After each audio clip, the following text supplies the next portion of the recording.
So today our lesson is on solving logarithmic equations. So we're going to go through a couple steps. When you're solving logs, you're going to condense any logs if needed. So that's like the review that we went over on the last video where we're condensing. Rewrite the log as an exponent or exponential and then solve using algebra. Okay, so when you're solving logarithmic equations, you're going to be using these steps. So if the directions say solve, and this is the equation you're given, so it says condense any logs if needed. We only have one log here, so we don't need to condense.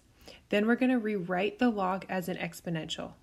So remember, that is this step where we take the 3 and we're going to put it in that first box. So that base always goes there. The number on the other side of the equal sign always is the exponent, and the x plus 2 or whatever is in the parentheses, that's going to be on the other side of the equal sign. And then we just solve using algebra. So 3 to the 4th, remember that's 3 times 3 times 3 times 3. So 3 to the 4th is 81 equals x plus 2. Then we just solve. We subtract 2 from both sides. The 2's here cancel out. 81 minus 2 is 79, and that's what equals x. Okay, number 2, if you're given this, so the same thing, we don't have to condense because we only have one log here. So we're going to write it like this as an exponential. So 2, this little number goes here, the base, 2 to the 5th equals 3x. So 2 to the 5th is 32, because that's 2 5 times, equals 3x. The last step, since this is multiplication, to get rid of that 3, we're going to divide on both sides by 3, and x equals 32 over 3. If you put that in your calculator, it's going to go on forever because it's a 3 on the bottom, right? So if you put 32 over 3, you're going to get a decimal that repeats. So just leave it as 32 over 3. So if it doesn't go in with a decimal stops, just leave it like that. Leave it as a fraction. Okay, number 3. Now here, the condensed part comes into play because you see how we have two logs. They both have a base of 7, which means we can combine them. And look, there's a plus sign. So that means we're going to be multiplying these two. So we're going to say log base of 7. Now look how I condensed these. I said 5 times the quantity of x minus 1. Notice I brought the parentheses down and I'm going to put the 5 on the outside because I'm multiplying 5 to this whole thing, which means I need to distribute it to the x and the negative 1. And then just put equals 2 on the other side. So it's log base 7 of 5x minus 5. I just distributed that 5 to everything. Equals 2. So now I can do the next step, which is turn it into an exponential. So I'm going to say 7 raised to the second power equals 5x minus 5. Well, 7 squared is 49 equals 5x minus 5. And then I'm going to add 5 to both sides. And 49 plus 5 is 54 equals 5x divided by 5. X equals 54 over 5. Now, if you put this in your calculator, it's going to come out as a decimal, but it's going to stop. So you can also write it as a decimal there. Okay, number 4.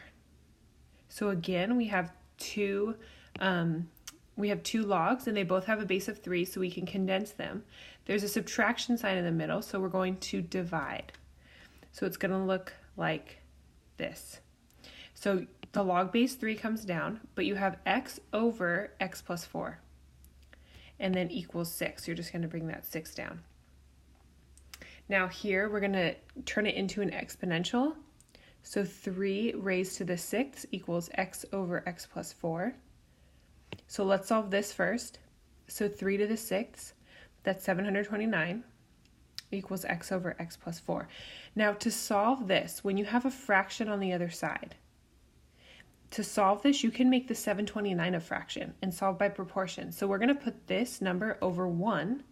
And if we put that over 1, we can cross multiply. So 1 times x is x. Notice how I just put 1 times x and I just put it down on this side. Then I'm going to do x plus 4 times 729 Okay, so x plus 4 times 729. So do you see how I did that? 1 times x goes here. X plus 4 times 729 goes here. Now what do you think I'm going to do with the 729? I'm going to distribute it to each piece. So 729 times x is 729x, and 729 times 4 is 2,916. We have to combine like terms. So notice there's an x on this side. There's 729 of them, and then there's an x on this side. So I'm going to move this over here so I could get the x term all by itself. So I'm going to minus 729 from both sides. And that cancels on the left side, right? We're going to bring down the 2,916. And then we're going to say, okay, well, x minus 729, remember that's a 1x. So if I have 1 minus 729, if you put that in your calculator, negative 728x. I know these are some weird numbers, but it's okay if you get big numbers like this. So we're going to divide by 728 to both sides to get x alone, and that's your answer. You get a weird decimal if you put that in a calculator too, so you can just leave it as a fraction. Okay, the very last thing that I want to talk about is solving compound interest problems. So I think, remember on your last MyOpen Math before break, it was, we had one where the time was x.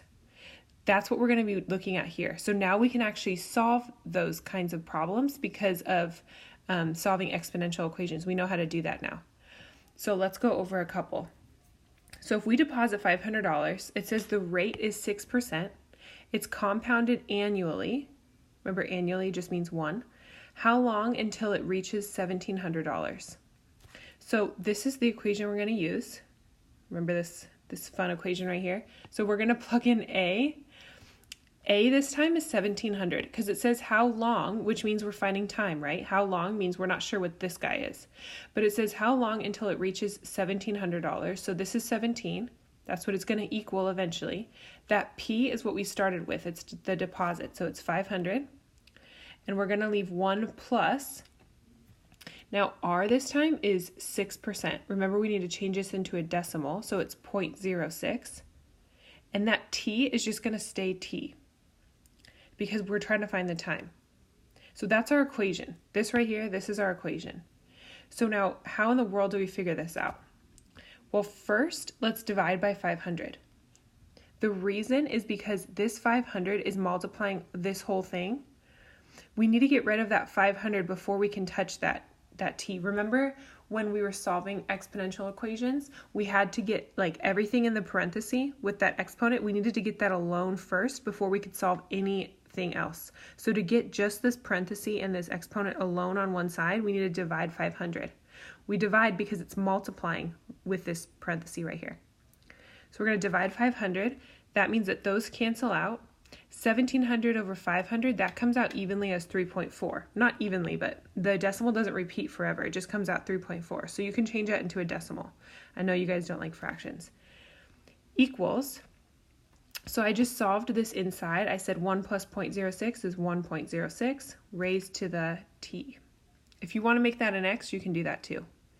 So now remember, in our last notes, we knew how to solve this. If I was giving you this on a test, how do you get rid of that t in the exponent, that variable in the exponent? Remember, you take the ln of both sides. So I just took the ln of 3.4 and the ln of this whole side, 1.06 raised to the t. I'm going to now bring that t in front. Remember, now the t can come in front of that ln. So I just brought that t to the very front of it. I want to get that t alone, so I'm going to divide each side by whatever's being multiplied, which in this case is ln of 1.06, because I want to get that t by itself. So that cancels out on the right-hand side, and that's your answer for t. Now, since we're doing a compound interest problem, we want, like, if I gave you this, if it says how long until it reaches $1,700, and I said, oh, ln of 3.4 over ln of 1.06, like, what does that even mean? So definitely put that in your calculator and round it, because this means nothing to anybody. So you have to put that in a calculator and say, okay, if you round it off, so try it, put it in a calculator to make sure, and make sure you get about 21 years. That little squiggly equal sign, remember, that's just about. So T is about or approximately 21 years. So if you put $500 in and you have a rate of 6% compounded annually, it'll take about 21 years to reach $1,700. Okay, last one, number 2. So now if we deposit $1,000, we have a rate of 4.3. Again, it's compounded annually. How long until it reaches 2,500? Okay, so you're going to use this equation. So A is 2,500. P is 1,000. 1 plus R is, okay, so this is, remember, you have to change this into a decimal. So if you move it over twice, it's 0.043 or 0.043. Raised to the T because it says how long, which means we're finding the time. So we do the same steps. Remember, we need to get this whole thing by itself, the whole parenthesis with the exponent, we need to get that alone. So we're going to divide by 1,000 to each side. Again, that comes out as a nice decimal, it's 2.5. And then I'm just going to add the 2 pieces in the parentheses. So 1 plus 0.043 is 1.043 raised to the T. To get rid of an exponent, when you have a variable and an exponent, you take the natural log of both sides. And I'm just going to bring that T down in front. And then I want to get the T alone, so I'm going to divide each side by ln of 1.043.